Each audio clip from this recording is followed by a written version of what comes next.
Oh, I clicked. I just clicked cloud. She Yeah, clicked click cloud. I was Okay. like,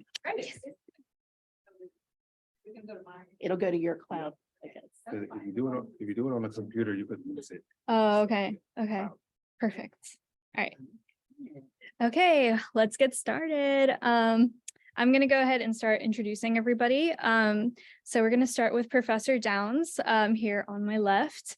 Professor Downs is a law professor at the UNT-Dallas College of Law, where she serves as the Assistant Director of Experiential Education. She also teaches in the clinical department, a course including the Joyce Ann Brown Clinic and the Community Learning Center, a neighborhood-based legal center. Professor Downs also leads the mediation program, where she established the 40-hour credentialing program. Under the program, the students have the opportunity to mediate disputes at various county international dispute centers, court-appointed cases, and Tarrant County Homeless Coalition. Professor Downs has also worked to create consumer arbitration educational programs for area churches, mosques, and community groups. She's a frequent trainer on cultural responsiveness, implicit bias, and diversity issues to attorneys, judges, government entities, and school districts. Professor Downs has also provided training, policy expertise, and technical assistance to nonprofit agencies on the interpersonal violence issues of child abuse, child protection, domestic violence, human trafficking, and elder abuse. She is a recognized subject matter expert on domestic violence and human trafficking issues. Her areas of scholarship are alternative dispute resolution, mediation, diversity, cultural responsiveness, domestic violence, human trafficking, child abuse, and elder abuse. Okay. Thank you. I didn't realize it was that. I didn't know what bio she was reading. That was long. Okay, and then I'm going to go ahead and introduce Aisha. How do you pronounce your last name? Ayuki. Okay. Aisha Ayuki is an attorney and a social entrepreneur who provides legal staffing and consulting solutions to law firms and corporations in her role as vice president and legal practice director at Robert Half. In the arena of community leadership, Aisha provides mission-driven strategy and direction to nonprofit organizations, including the Muslim Center for Dispute Resolution as the chair, North Texas Islamic Council as the vice president, the Muslim Community Center for Human Services as the vice chair, the American Muslim Professionals of Dallas as the founder, the American Pakistani Public Affairs Committee on the board, and formally to the Dallas Bar Association's International Law Section as the chair. Aisha received her bachelor's degree in political science and international studies from SMU, in 2008. She received her JD also from SMU Dedman School of Law in 2012. Okay. And then we've got, I have attorney Amin Faria. Okay. Faria Amin currently operates a matrimonial and family law practice in both New York City and, as of July last year, now in Dallas, Texas as well. Faria has over 13 years of experience in the family law and divorce arena. Most notably, Ms. Amin has years of litigation experience in family and Supreme Court. Ms. Amin has participated in and completed hundreds of trials, advocating zealously and relentlessly for her clients. Ms. Amin also has extensive experience in litigating cases against ACS, the Child Welfare Agency of New York. Ms. Amin has successfully argued before the Appellate Division for the Second Judicial Department as well. More specifically, Ms. Amin has handled cases of financial divorces, paternity matters, custody battles, child support cases, and has assisted clients in obtaining orders of protections and defend against false family offense petitions. Ms. Amin has assisted clients in regaining custody of their children. Ensured parents without custody have fair and regular access to their children, and has made sure clients get what they're entitled to in financially complex divorce matters. Ms. Amin has also represented children in custody and family offense matters and knows what rights children should have in litigation and will fight hard to ensure that those rights are protected. Ms. Amon's past work experience includes working for New York Legal Assistance Group, where she represented domestic violence victims in divorce, child support, custody, family offense, and paternity proceedings. Ms. Amon also assisted individuals in obtaining citizenship and their legal permanent residence cards through battered spouse waivers, Violence Against Women's Acts petition, and UNTD visa applications. Prior to that, Ms. Amon worked for the Administration for Child Services in their Family Court Legal Services Department, representing the agency in child abuse and neglect proceedings. Okay. And that's our panel. All right, well, thank you. Of course. That was wonderful. Let's welcome our panel and everyone that's online. I am so excited to have the opportunity to talk to you and serve as your moderator about one of my passions, which is domestic violence. I was telling the students that they should be in my domestic violence in the law class this semester, where we're exploring all of the wonderful facets of domestic violence and how it really touches a lot of what we do when we practice law. So I'm really pleased that to have the invitation from the Muslim Law Students Association and to be with you this cold Friday night. So what I want to start with, panelists and audience, is really talking about what is domestic violence, what it is, what it's not. According to information compiled by the Texas Council on Family Violence, 204 Texans were killed by intimate partners across 63 counties in 2021.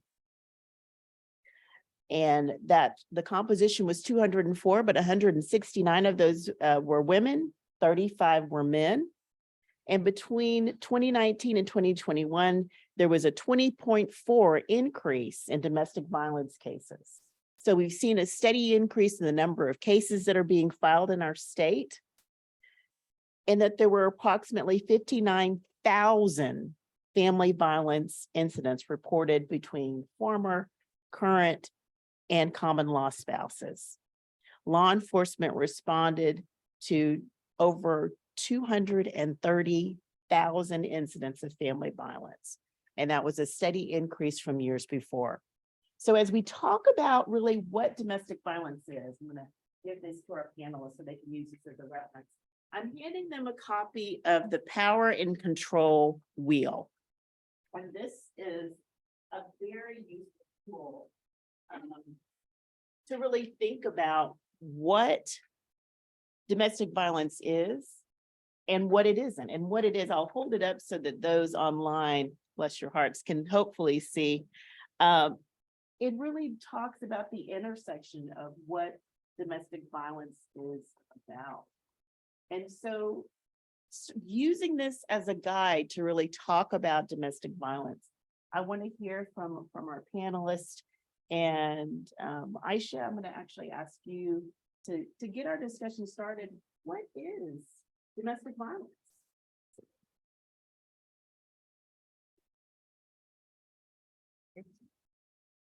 Thank you so much for the introduction.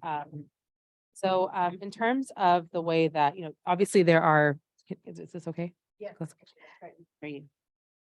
As you can see here in the Power and Control Wheel, domestic violence can be different areas of violence, so physical, sexual, emotional abuse.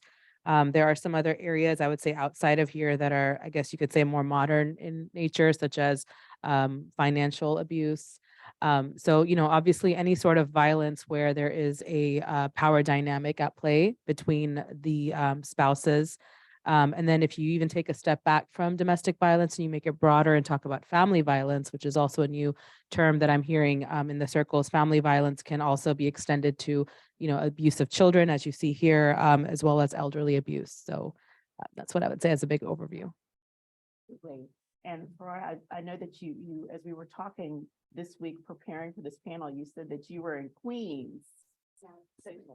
Oh, great. Thank you. But you made it down to Texas just as quick as you could. But, I should bring up a really good point that there's also economic abuse.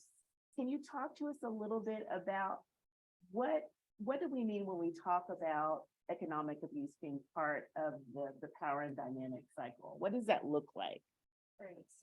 So, oftentimes when I'm assessing cases at intake, I want to start by saying that when I was a more junior attorney, I would ask, is there domestic violence in your relationship? And a lot of women would say no. And I would check that box and I wouldn't look back. Having now done this for over a decade, I go through a number of questions asking them about their lifestyle. And one of the things I go into is money. Where does money come from? Who controls money? How do you meet your expenses? And unfortunately, oftentimes I come to learn that these women don't have access to any resources. They're completely dependent on their spouse, their boyfriend, whoever they're in a relationship with, to provide them with things, basic necessities. They have absolutely no cash on hand. They don't have access to credit cards. They have no way to get basic items, not just for themselves, oftentimes for their children, diapers, formula, all of that. It has to go through their partner. And there have been so many instances when you go into why the violence was triggered, it goes down to economic and financial reasons. I asked for money for diapers. I wanted to get formula. We got into a fight. So oftentimes, unfortunately, that's where I see it permeate my cases. Hey, so I guess, and I pulled up the power and control wheel for those online. So thank you for letting me have that. That's great. I love that as you're doing intake, you were asking about financial abuse, because I think so many times when we talk about family violence or domestic violence, we're only thinking of slaps. We're thinking of there's got to be some kind of physical, but it's more than that. And I think the power and control wheel actually tells us that it's more than just that physical, that there's so many other things in that dynamic. I want to talk a little bit about male privilege.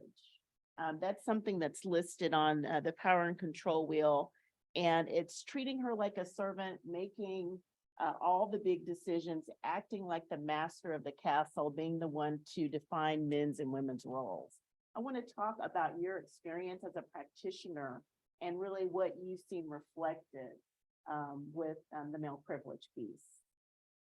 The most common example I would like, I see in my practice is more, yes, there is that, you have to do everything around the house. When I come home, the dinner must be made, the children must be clean, and I don't want to lift a finger. But a lot of times I see it play out in the interactions between the males and law enforcement. It is probably the biggest point of male privilege I would see. Oftentimes you have a situation where a fight is broken out and he may hit her and she defends herself and police is called. And I'm going to talk a lot about New York because most of my experience is there. So a lot of the lingo I may use, you guys may not be familiar with, but we have a primary aggressor rule there. When the police come, they have to assess who is the primary aggressor. So a lot of times I had one case that I actually just ended. We were in litigation for 5 years. And yes, it was a divorce, family offense, or what you guys would call a protection order, custody, the whole shebang. And in that particular case, he spoke English, she did not. And really that was it. He had been living in the US significantly longer than she had. He was charming. Abusers often are. They charm the judges, they charm the lawyers. He was very charming. He had her arrested. She was incarcerated. She was excluded from the home. She was taken away from her 18-month-old. She was the primary caretaker. The child suffered severely. I ended up being assigned to her in family court. And it's a moment from my career I won't ever forget. It was the first time she had seen her kid in the waiting area, I think after 2 or 3 months, because the court dates are that far out, and it was on for return of service, and the way that kid ran to her. So yeah, I mean, I see that quite often where the men are believed. They're believed by the judges. They're believed by law enforcement. There were certain judges when I appeared in court that I did a lot of assigned cases. So I have my private firm, but I also did indigent representation. So I would get assigned on intake days, just a random, from a wheel, you're assigned to these people. And there were certain judges when I appeared in front of where I dreaded it when I represented the woman or the mom, and there was domestic violence because I knew that in front of that specific judge, I wasn't going to get anywhere with my argument. So I would say that the male privilege I've seen in my practice plays out a lot more in the capacity of the courtroom, in interactions with law enforcement, with forensic evaluators.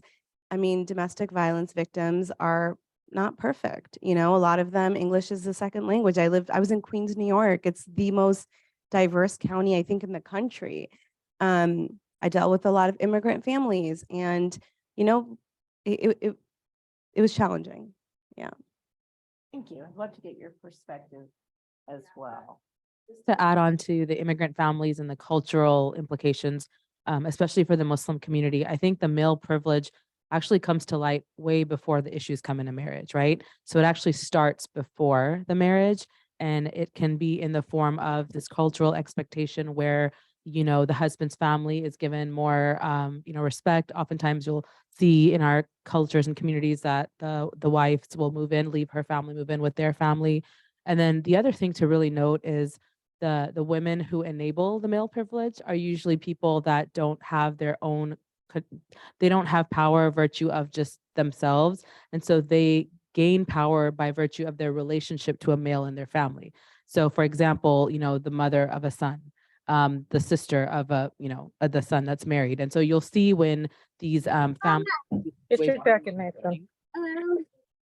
when these issues start to come up, you'll see how these women will, play power dynamics and control through the male privilege that they also bear as part of the system. Any other comments that y'all want to make regarding the power and control wheel? Just such a great tool to really walk us through the foundation of domestic violence. I didn't want to have a discussion and not really bring it up. The only two other things I would add that I see pretty common in my practice is, I wouldn't say common, but I've seen it enough to mention it, is violence against pets. So I had a case where he never touched her, but he beat the hell out of her dog. And we actually got the dog on the order of protection. We did in court, we argued, and the judge issued that if he was to touch the dog, she could call the police. And the other really common thing we see here is what's known as revenge porn. So that has become very big as well in the power and control wheel, that if you come forward and file for an order of protection, or if you ask me for child support or alimony, I'm sending these to your father, or I'm sending these to your family, or I'm posting it online. And that's part of the intimidation. That's okay.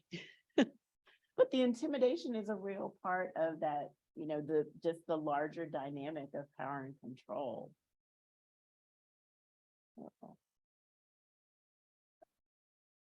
Okay, I don't know I'm not sure who's we're using, but any other comments that you have okay. All right.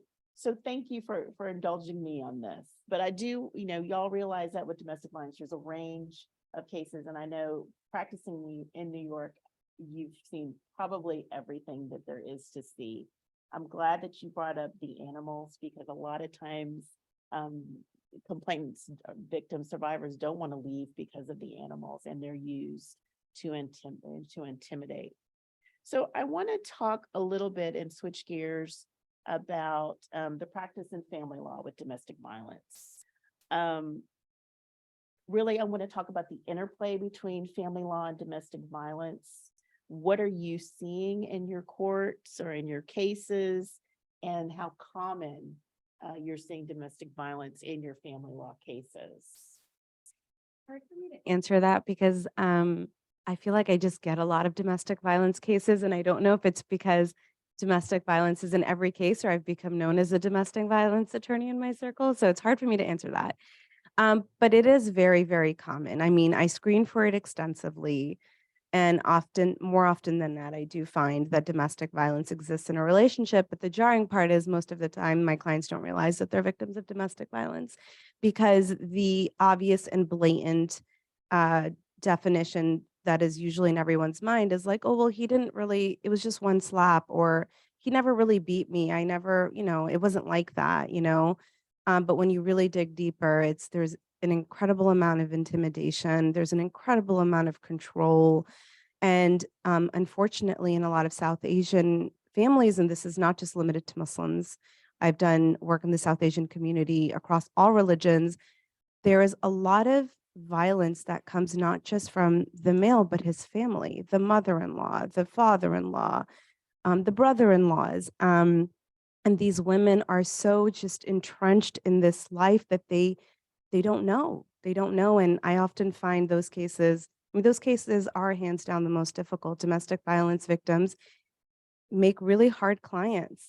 It can be very, very challenging to do those types of cases, especially because once a woman leaves or decides to leave, the abuse just changes its form. It may not be the same things that she was experiencing in the home. They end up using the legal system to manipulate and abuse further. And to be quite frank with you, it permeates every single aspect of the case: alimony, child support, distribution, debts. I mean, you find out abusers are opening credit cards under the victims' names, racking up debt so they can never leave them, completely dissipating the marital estate, moving things around, quitting their jobs and working for cash somewhere so their income can't be withheld for purposes of support. So really there's not a single issue I deal with in these contested divorces that isn't shadowed by domestic violence. Hiring certain attorneys that are known to be incredibly litigious, where they want to outpaper a smaller firm or the other firm, where they want to run up the legal fees so high that the victim can't afford representation. And in some cases, calling every single lawyer in town to conflict out the victim so she can't get representation. All of this.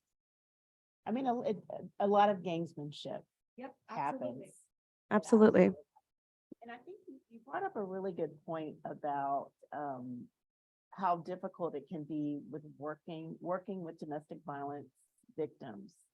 The statistics say that it takes 7 to 8 times before a person is really ready to move out of those relationships. Right. So I guess the question I have for you is, how do you deal with that as a lawyer?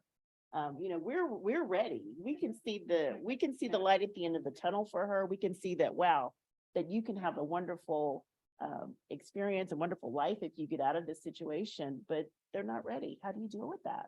It's hard. I've had clients leave in the middle of litigation and go back. That's, I think, the hardest. My friend, a really good friend, had a case where she went back and she was killed. So that stays with you. There's domestic violence attorneys are extremely traumatized. There's a lot of vicarious trauma. I laugh about it, but it's not funny. Yeah.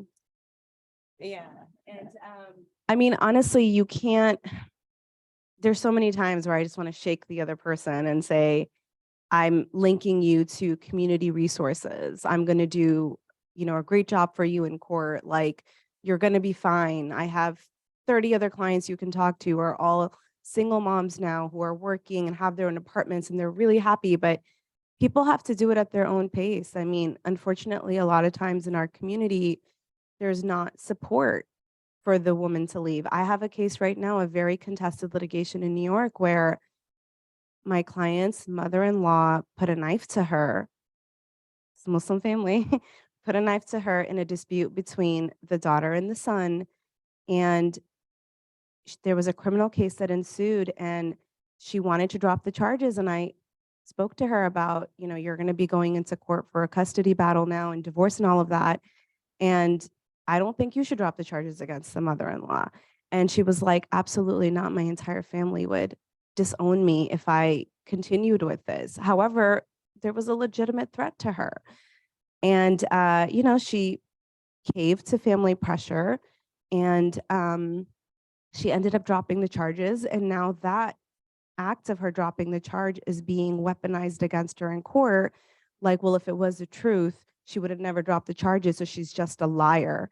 And it's become the rhetoric of the other attorney, and it's the only thing they ever say in court, and it's horrible, you know? So I said to her, as a lawyer, I advise you not to. As a human, I understand.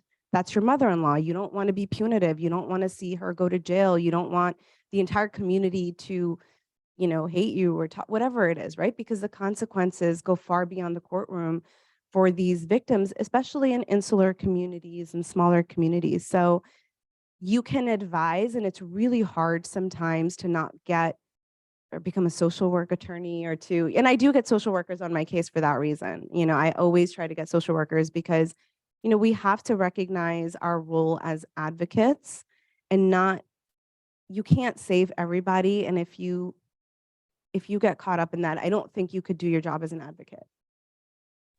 And I think you make such a good point because you are, with these cases, a lot of times you are attorney and counselor. But you've got to have your resources kind of at the ready to be able to share the folks you're working with. I've got to bring you into the conversation. I know you got something to say about how domestic violence. Practicing family law, actually. Sure. To, if we can mute for those that are online. Thank you. Yeah, just to clarify, I'm not practicing family law, but I do work closely with a lot of people in the community that may need referrals for family law attorneys. And the one thing that I'm just going to add to this is that I personally feel, and actually a family law attorney said this to me, she's like, you know, we really have it's not a justice system. So when these, you know, and I'm trying to be as gender neutral as I can, but, you know, when a woman or, you know, whoever is a victim of domestic abuse comes and says, I need justice because I was abused. Unfortunately, I really strongly feel that our judicial system is failing them because I don't think that our family law rules and regulations are up to standard with 2022. I think we are, you know, there's physical abuse that's recognized, but emotional abuse is not recognized. Financial abuse is not recognized.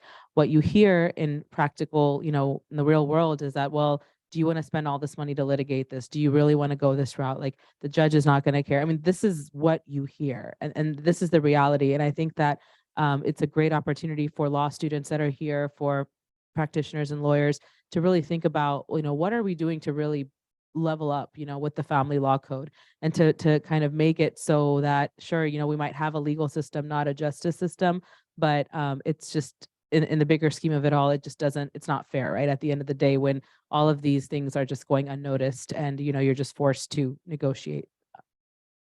It does. A lot of it does come down to money and who can afford to file the cases, who can afford to pay the high dollar lawyers.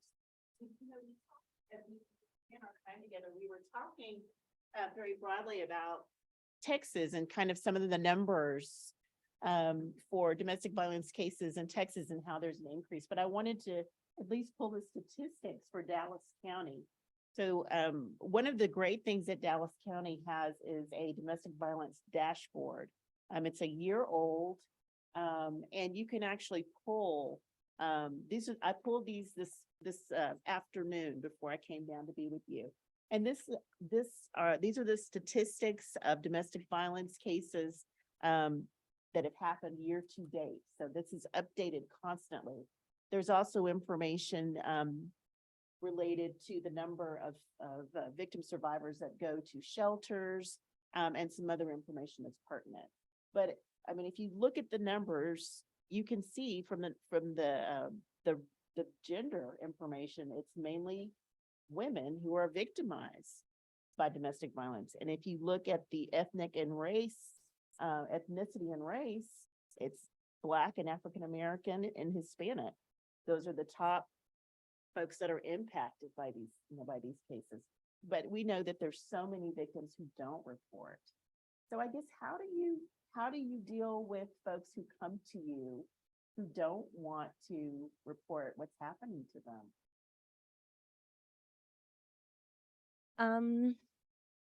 I tell them to, usually like when people come to me, they come to me in the context of what are my legal options? And after I advise them, if they say to me, hey, I don't want to litigate or I don't want to go to the cops, I tell them, take your vital document, take your children's vital documents and disappear if you can. Really, that's the advice. I try to do safety planning with them. We are trained as attorneys to do safety planning. If they have family, if they have resources, if there's no cases pending, because one of the things I say to them, you file a custody case, he's going to cross move for visitation or custody. But if you go somewhere and he doesn't know where you are, and unfortunately, many times children may not be a priority for these abusers, and they don't necessarily come looking for you, then fine, you don't have custody, but he doesn't have visits, right? So that was one of the first things I learned when I went to New York Legal Assistance Group when, my director, who was this brilliant, or is this brilliant woman, Kim Susser, and she told me, she was like, not everybody needs a custody order, right? So don't even open that door. So, to the extent practical, because it's not working, it's working. Yeah, to the extent practical, right? Because we know that it's not safe to leave for every woman. Some women are in more danger once they leave, right? So I always link them up with Safe Horizon or whatever domestic violence organization. New York is really great in that there's just so many organizations available that are specific to culture, language, religion. So linking them up, providing them with the resources, again, like I said, getting a social worker on board, helping them get, HRA assistance, Medicaid, whatever it is that they need. That is great. And I love that you talked about safety planning. I'm going to put a pin in that. We're going to come back and kind of spend a little bit of time talking about that. Yeah. I was going to say, in addition to the victim or survivor, as well, just offering to speak with their family, because a lot of time, I mean, thinking outside the box, because what I hear, especially these women from like our community, and they're like, well, my mom is not on board. I mean, or just, I've only been married 3 months or 4 months, and it's really heartbreaking to hear that. So sometimes it's really a matter of family counseling and just bringing everyone together and just explaining to them, and I mean, I've seen it, I've witnessed it, and there are imams and spiritual leaders in the community who you can go to, and sometimes it takes for your parents to hear it from them, which that is usually the first thing that happens in these situations. Is before they even go to an attorney, they'll go to their imam, their mosque, like a pastor, so they'll go to the imam, and then typically you go with your family, and then when the imam tells you like, hey, like this is not a situation that you should sustain, that you should continue to work in. Sometimes it just takes that bit of a reality check for the parents to hear it. I love it. So it's kind of you're really bringing in mediation, kind of in an informal way. Yeah. So that's great. Yep. Fantastic. I want to go back to what you were talking about with safety planning. What is that for folks that don't know what safety planning is? So safety planning is a lot what it sounds like. It's when a victim comes to you and says, I'm thinking of leaving. You help assess their situation to see whether it is safe for them to leave, asking questions like whether there are firearms, whether they feel that their life is in danger, if they have a safe place to go to, if they have access to resources, children, how old, the needs of the children, any disabilities of the children, and then trying to link them with those resources so they can come up with a plan so that when they leave, they're not in a situation where they're homeless, or they're not in a situation which forces them to go back simply for financial reasons. Because for a lot of victims, the way that domestic violence works is, and I've seen, and so many of my clients say, oh, he was fine for 2 or 3 years, and it really, it builds up over time, and it starts out very subtle. It starts with, you shouldn't hang out with that friend. She's not a good influence. Oh, your mom is so overbearing. She calls too much, why do you need, why do you need a phone? You have my phone, don't you, we trust each other. I've had clients who didn't have their own phones. The only phone that they had access to was their spouse's, and they were only allowed to use it when the spouse was home. When he went to work, she didn't have a device all day. I had a client who never left the house without her husband ever. And ever, she didn't drive. She never stepped foot outside of the home without him. And the first time she ever left was when he kicked her out of the house and had her arrested. So It's coming up with a plan that is viable and recognizing that what may be viable for one person may not be viable for the next. One size fits all. Not, yeah. In particular for their situation. Absolutely. Some people have access to friends and family they can go to. Some people don't. I had a client who left and spent the night in the subway with her 3-week-old in the middle of winter in New York City because she had nobody to call and she had no one to do safety planning with her. And the only reason I ever got linked to her is because I was the only Muslim hijabi attorney in the courthouse. And he filed a case against her. And thank God for this good judge who saw a woman who was 3 weeks postpartum with the baby in the courtroom and said, Miss Amin, please don't get mad at me for doing this. I think she's from the same country as you. Please follow her to Safe Horizon and talk to her. So there are some good judges out there for sure. And she ended up being one of my long-term clients, and she's happy and healthy with her kids now and doing great. It was a really long journey for her.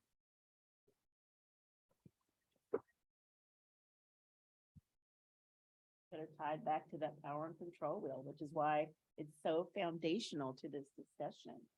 But yeah, I'm sorry, I didn't mean to cut you off. No, I don't have anything. Okay, let's talk because I feel like our time is getting away from us. I want to talk a little bit about ethics and kind of the expectation of what you're supposed to do as a lawyer. We know that there's a lawyer's creed, so that when our law students, when you're licensed, you will go and you will take the lawyer's creed that talks about what you owe your client, the profession, and those that you practice with. So I want to talk about how you handle the challenges of representing victims of domestic violence. Those folks, I know that you've represented perpetrators as well as victims. Yeah. How do you kind of turn that back and forth? How do you handle that? So by way of background, I worked for the Administration for Children's Services prosecuting abuse and neglect cases. And then I went and I defended parents who were accused of abuse and neglect. I worked at New York Legal Assistance Group doing only domestic violence work. And even currently I represent people accused of domestic violence, rape, all types of things. When I used to work for both ACS and NILAG, I had this very one-dimensional view of how these cases worked. And I always thought that, well, if you represent the agency, you're on the right side. And if you represent the victim, you're on the right side. And when I went into defense work, I learned a lot. And one of the things that I learned was there's a lot of power that you have as an attorney because you're not just advocating for your clients, but you're counseling your clients as well. And while most domestic violence victims or rape victims don't lie, there are percentages of people who don't tell the truth. I've seen a lot of women, and I've represented some of these women who may fabricate or may embellish things that happened to help get a leg up in the custody of a case. So I've seen it on both ends, although I will very blatantly and clearly say that most domestic violence victims are telling the truth. This is not a both sides type of a conversation. Say that. What makes me say that it's For the most part, victims of domestic violence are telling the truth. I think statistically, there's the statistics and studies that support that. And, people come to you and you meet them during consultations or intake and you try to size up a case, right? One of the biggest things I like to see when I'm getting into a relationship with a client, because my cases they're long, they're not 2 or 3 months. At minimum, I'm representing a client in these types of proceedings for a year, and my longest case has been 5 years. So I want to make sure that I'm working on a case and working with an individual that I can actually work with. Aside from what the facts of the case are, I want to have a good rapport with the person. And it takes several meetings for you to really get to know what you're dealing with.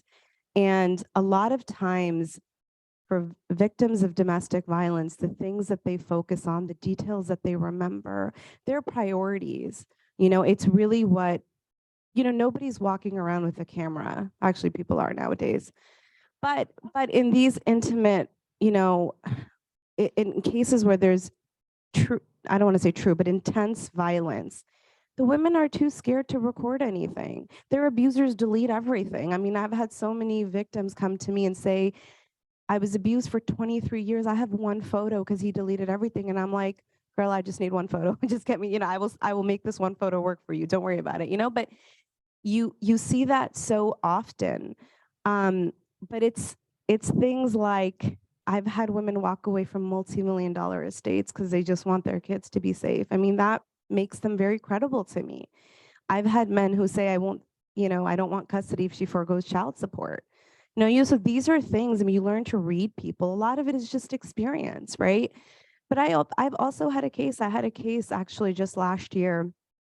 One of my friends got a referral for, it was a sex abuse case. And the allegations were, it was a Yemeni family in New York. And the allegations were that the father and the adult brother had been raping one of the daughters for, I think, something like 10 years since she was a child. And the petition was just horrific. And she called me and said, the brother wants me to represent him. The father needs an attorney. I'll do this case if you do it. And I was like, I don't know. I don't know if I want to touch this, And she goes, look, I spoke to him and I believe him and I want to represent him. And I said, okay, let me talk to the father. And I spoke to him and, it was a very sad story. There was a joint family system and there was 10 kids in the home. And this allegation was made by the 16-year-old daughter.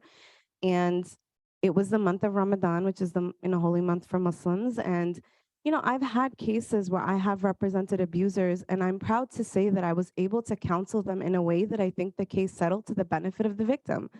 So I think that we have to not be, a lot of times, I know there's judgment for attorneys that represent abusers, whether they're people who abuse children or abuse other adults. But that's my point of, we are counselors. So if I have reason to believe the abuse did occur, if there's evidence of the abuse, or sometimes I had a client he told me, yeah, I choked her. She doesn't listen to me, so I choked her. And I said, okay, now that you've told me that, I have an ethical obligation to not put you on the stand and ask you a question as a result of which you will perjure yourself. I am an officer of the court. I cannot lie to the court, and nor can I elicit testimony that I know is false. So you are settling this case. And he settled the case and she got her order of protection. So we as attorneys have a lot of power to, when we represent abusers, to counsel them accordingly. I make a very conscious decision to not become a pawn in these types of litigations. I've had clients who, I had a client who I wasn't sure about. I took on his case. He wanted me to file certain motions. I didn't feel comfortable. I thought he was trying to harass the woman. I thought the motions were frivolous. So I kept telling him, I cannot file frivolous motions. I don't see a basis to do this. So he started sending me thousands of dollars as gifts. And I got off the case. So, you eventually learn to read people, but just briefly going back to, I'm sorry, I know I talk too much, I'm a lawyer. Your passion comes through, and the reality check of what you're doing really is, you're very forthcoming, because abusers they're narcissists for the most part. They're manipulating, and they're even trying to manipulate you by by giving you money as gifts. Right, absolutely. And look, I represented a guy who was like, yeah, I was abusive to my wife and my children 10 years ago, but I want to have a relationship with my kids again. And I said, okay, I will try to help you. I said, let's get you into family therapy with your children. Let's try to get you, and he was very sincere about it, because a lot of people who end up abusing other humans, like, there is some alcoholism, there's mental health, there's usually an issue.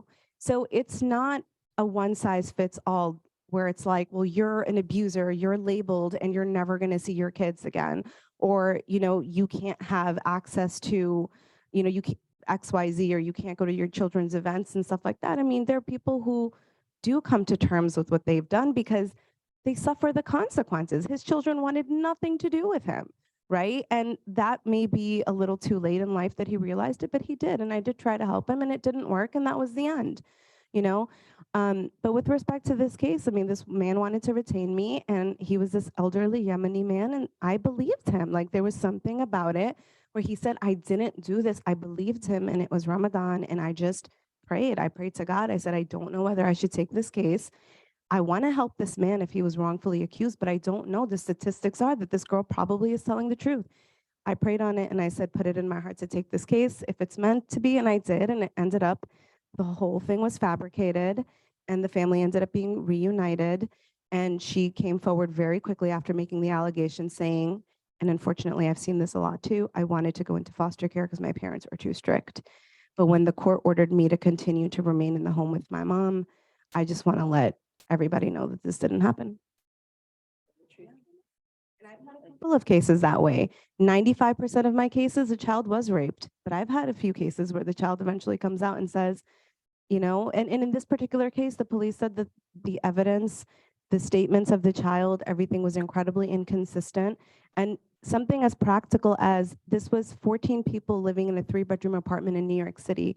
If one child was repeatedly raped to the extent that she was saying, how is it that nobody else in the home knew about it, right? So there were a lot of other factors in this case. I want to shift and talk a little bit about resources. Aisha, I want to bring you into the conversation. Your resume talked about all the wonderful things that you do. And as a community leader, do you focus on legal aspects of fighting abuse or do you stick with spiritual? So I think what we're doing right now with the Muslim Center for Dispute Resolution is actually bringing both of them into one platform, in addition to mental health. So the intersectionality of the law, of our faith, and of mental health and counseling, that's really the aim of MCDR. And so what we are doing is we're creating a model where subject matter experts that are going to be licensed family counselors or Islamic fiqh experts would be a part of the process, because we already know and we've seen, for over a decade that, these are the key players when it comes to family violence. And, ultimately, yes, if it goes to court, you have to get the lawyers involved. But ultimately, the goal is to mediate, right? It's this alternative dispute resolution. And the real, I would say the most important reason for an organization like MCDR is the fact that litigation is so costly. So costly. And for those that might not know, I mean, I think and Barry, you might know more about like the average cost, but in Texas, I mean, 10,000, 20,000, like, upwards. 10,000. Yeah, this is like basic no children divorce, right? I know people that have paid upwards of 50,000, and it depends, it varies. And so like as a community, we know the statistics. We know what the percentages are, unfortunately, even in the Muslim community of divorce, right? Upwards of 50% of married couples might end up with a divorce. So what we need to do is build resources that are going to help the community to have a place where they can go, where they can, address the root cause of the issue, but also do it in a more timely fashion, in a more cost-efficient fashion. And so that's what MCDR is going to do. And you talked about your work with the Muslim Center for Dispute Resolution. You're also on the board of FACE. That's Facing Abuse in Community Environments. I had to look at that so I got it right. Talk to us a little bit about FACE, kind of what the mission and focus is. So FACE, actually, we just changed our mission this last year. So I want to kind of just take a look and read it there. But essentially what we focus on is spiritual abuse in community environments. Now, the thing is again, going back to providing a space for survivors of abuse and providing a platform for them to also promote awareness in the community about what spiritual abuse is. So I know we started off today's event focusing on domestic violence, but there's also an intersectionality of domestic violence and spiritual abuse. There are 3 major areas that I'm seeing nowadays in the community where you'll see this overlap between the two. The first is where you have the mahar, which is an Islamic right of the woman when she gets married. It's basically a gift that's given to her from her husband. It's something that, unfortunately, when the marriage goes south, it's just ignored by the husband or the husband's family. And they know that Texas law is most likely not going to recognize it. It depends on, what's contracted and whatnot. So, to me, like I would certainly, it's not something that FACE would do because FACE is more focused on community environments, but I'm noticing the overlap, right, between the two. So it's like, all right, you're not even recognizing basic Islamic principles, that should be upheld.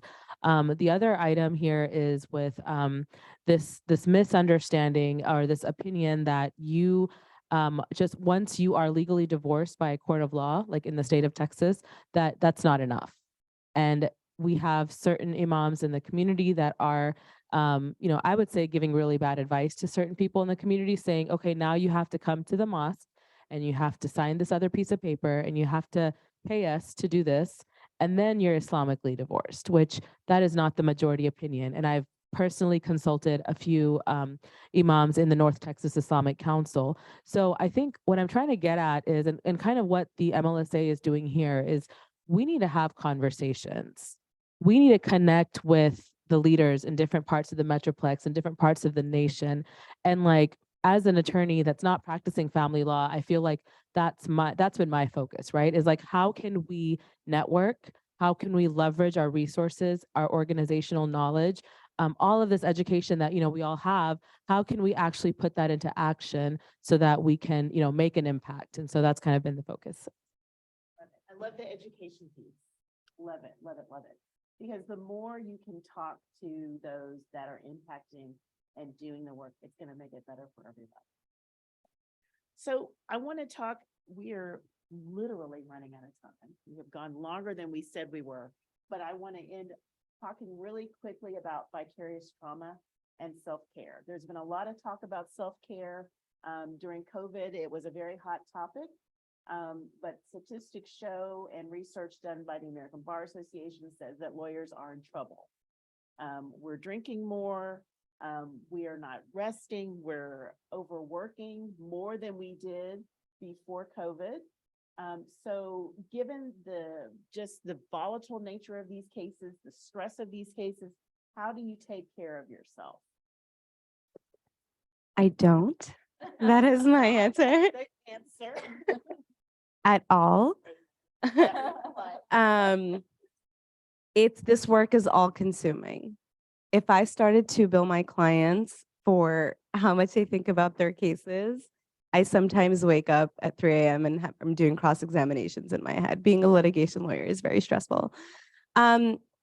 This is a form of self-care. I mean, believe it or not, getting out on a Friday night, making my husband put the kids to bed, dressing up, this is a form of self-care. I sat in an hour of traffic to be here. I'm more than happy to be here. I know. I should stop talking. Great. But, I have a good group of friends, connecting with them. I forced myself to get a membership to Massage Envy, and I missed every month, even though I'm paying, but I got the membership. I've started yoga, so that's myself. I should stop talking. I don't take care of myself. Those things that you enjoy, that you like, and you're making the effort. I'm trying. And I'm really happy that Islam prohibits alcohol because. Yeah, I was gonna say all of these Muslim lawyers and law students calm down with the ruafza. So like, no, we don't need. Ramadan's coming, so be careful. So, and I'll be checking on you on your monthly appointments. So, and I'm glad you mentioned that because I actually have a membership, but I do actually go every month. So, yeah, so we do. So, self-care, it's very much the need of the hour. I think post-COVID, I mean, in COVID, we were just socially isolated. I think it really gave a lot of us a time to think about everything. At least it did for me. And so that's when I really started to focus more on that. Because obviously, if your cup's not full, you're not going to be able to help others. And I mean, to people like Faria who actually practice family law, I mean, I have so much respect for you and I can't imagine, what it's like on a day-to-day.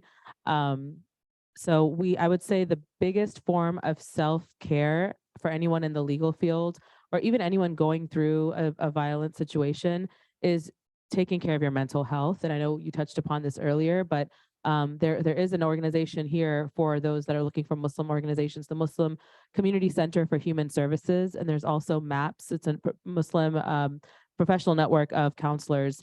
What I've learned and what I've like to tell people is that going to therapy twice a year, just like you go to a doctor or to the dentist, should be a must, regardless of your state of your mental health. I tell my friends, my family, twice a year. If you need to go more, you can go more. A lot of times your employers are going to have ways or benefits and stuff for that. So please explore that. Take care of yourself and take care of your mental health.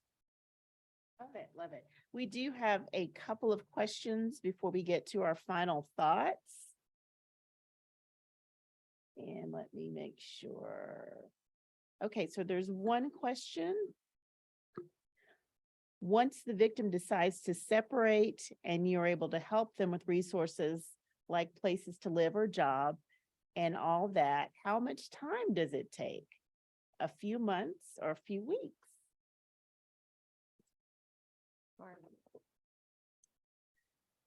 So it depends on so many factors, but I would say it takes at least a few months, especially in New York. So she may still be living at home during this time with her abuser. She may be calling me from, friends' homes, things of the sort. So it's not as quick as it being overnight. It does take time for these things. Do we have any questions in the room? Yes. I'm going to ask you to speak into the microphone so that, yes, so that our guest online can hear us. Thank you. First, I want to tell you that we don't use them that day. You. Very That I'm paying and not going, yeah. So, and I'm not sure you can answer this question, but I saw it.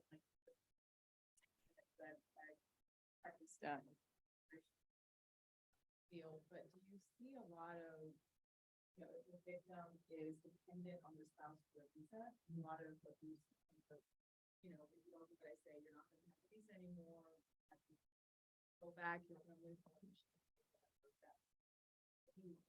See that a lot.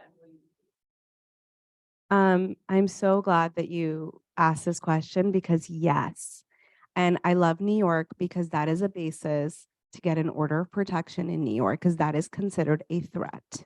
I will have you deported. The case that I was talking about that took me 5 years in court, one of the reasons why I didn't settle is because I wanted findings, and I wanted findings because I had referred her to NILAC to get a VAWA. He was a US citizen, and not only did he not apply for her, but he went and filed for support and never served her, and she had $40,000 in arrears despite having the kid in her care, and she doesn't have status. So really it comes up a lot. And yeah. Then also I would make a note on the flip side of that. There's a lot of cases in the community as well where once the partner gets a green card or gets the benefit from the marriage, that they become abusive or they then, try to exit the marriage on other pretenses, leaving the other person there. So unfortunately, any type of immigration fraud related to a relationship is a huge factor and overlap. And there's also, I think, a lot more that the law should be doing to address those situations.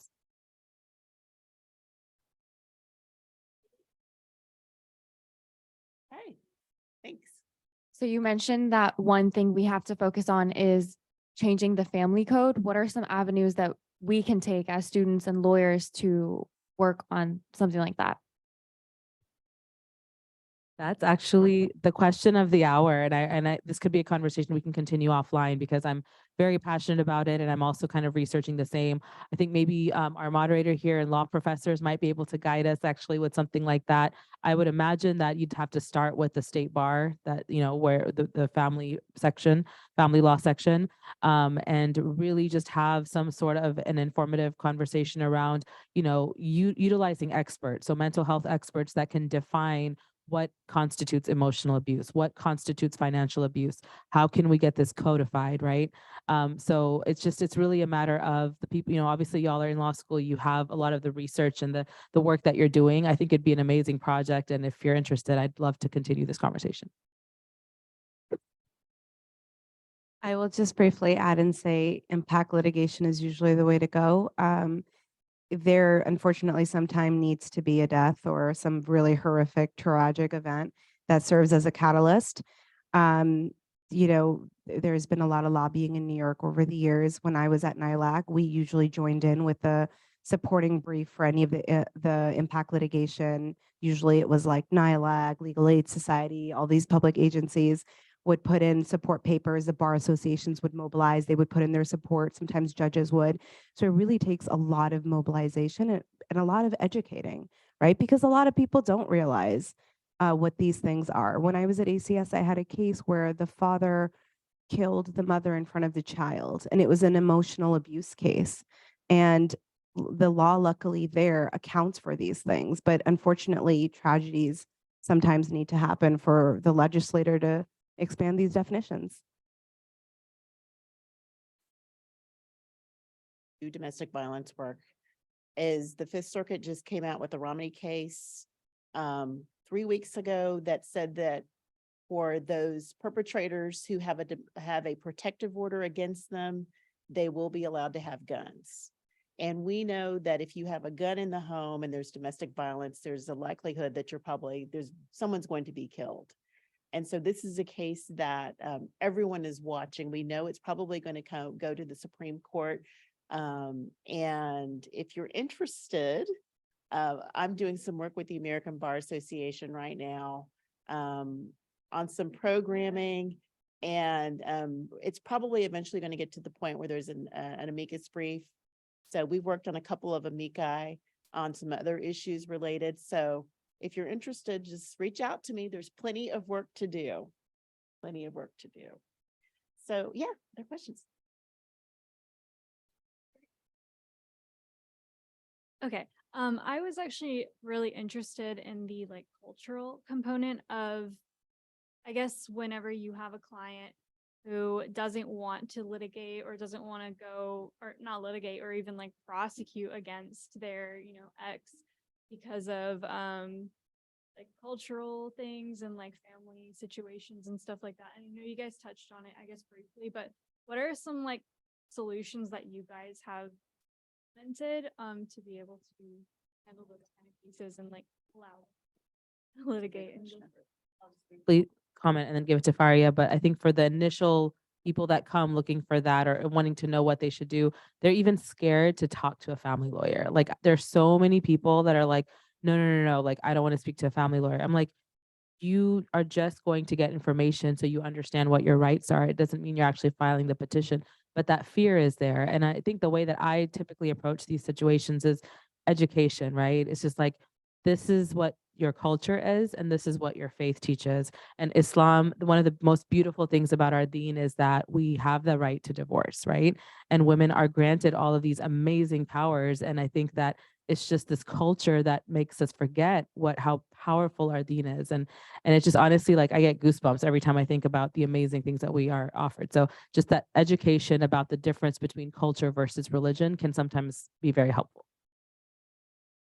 This is a really hard question because for this precise reason, I find domestic violence cases to be my least favorite. Don't hate me for saying that. I find domestic violence victims to be my hardest clients. I don't always take the cases. I know that it's going to have a really big mental toll on me because you don't forget the things these women tell you. And when you see them step back into those realities, it impacts you. It really does. I had a client who it was a really, really bad beating by her husband. And we were doing so great in court. And she went back to him and the next day posted Louboutins he bought her on Facebook. And it just broke my heart, and you see that a lot.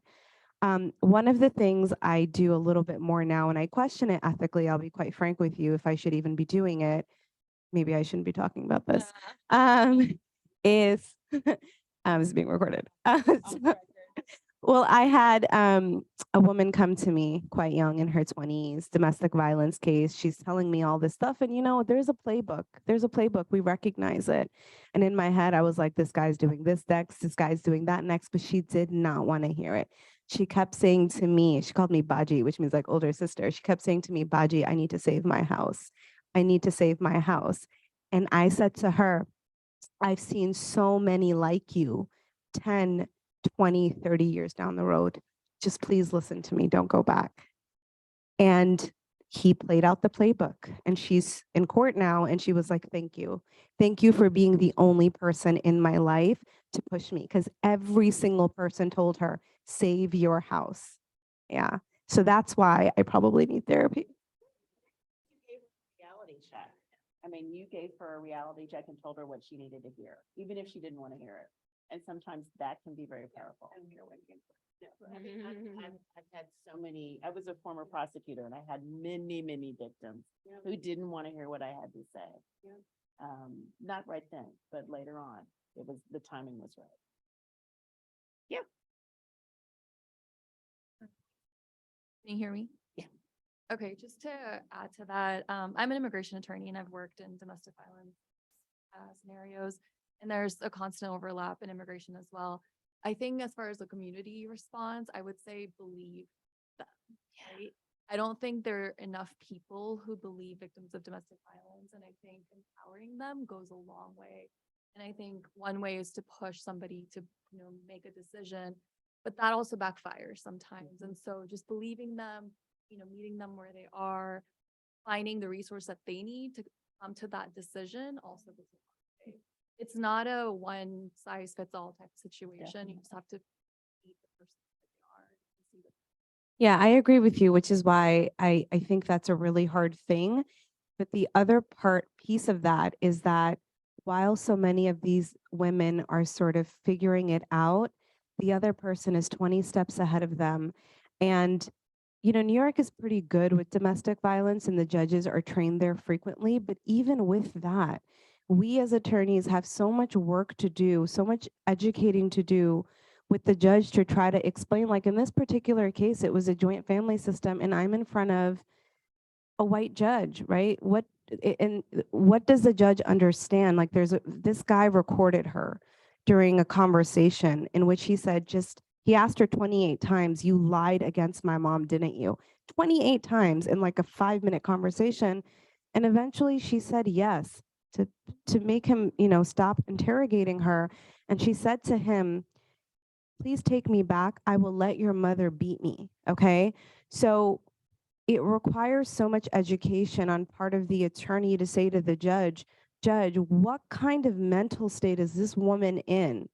If she is saying, take me back and I will allow your mother to beat me, right? So it's hard because if you don't come in at the right time, it's a chess game. It's strategy. At the end of the day, litigation is all about strategy. You could have the best case in the world, and if you don't know how to work it, you will lose. And domestic violence victims often make the worst witnesses.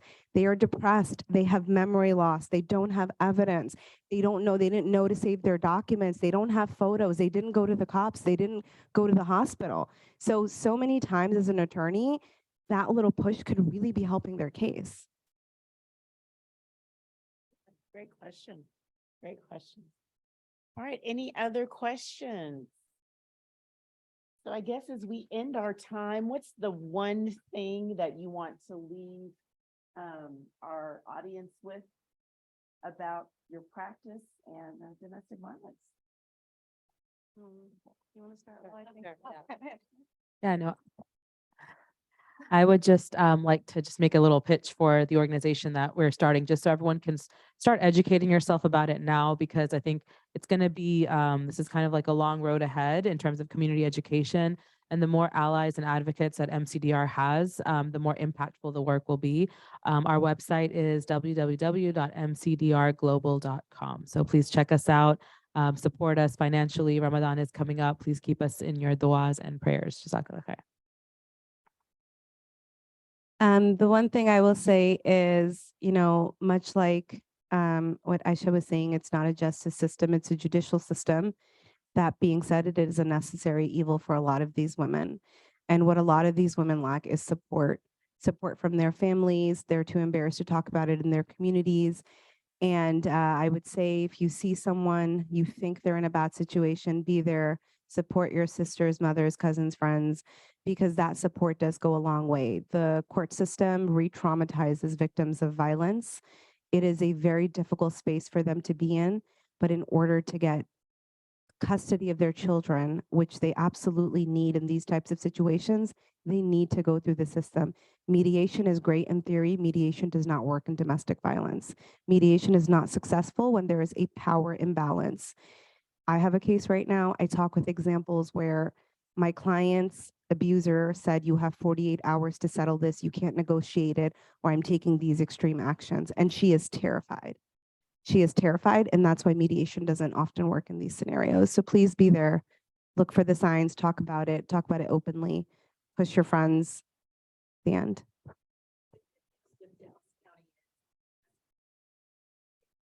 Will not go to mediation. Thank goodness. And in order to mediate cases, to serve as a mediator, you have to get special training. Okay. So thank goodness, because that is really helping victims. Yeah, sorry, no, I was just wanting to add, so like if we did broaden the definition of abuse to include emotional abuse and financial, those are going to be areas where the mediation would happen. But one thing that does happen for people to understand is you're not necessarily have to be in the same room as the aggressor. So that's just something with mediation, is that you'd have two separate rooms if it's not physical abuse, of course, emotional or financial. So just keep that in mind. So much for being with us on Friday night. I'm glad you were able to join us and come on out. But we are thrilled to have this opportunity, and I thank our wonderful panelists. Let's give them a hand for their sharing their knowledge. And I thank you very much. Thank you so much for having us. Friday night, guys.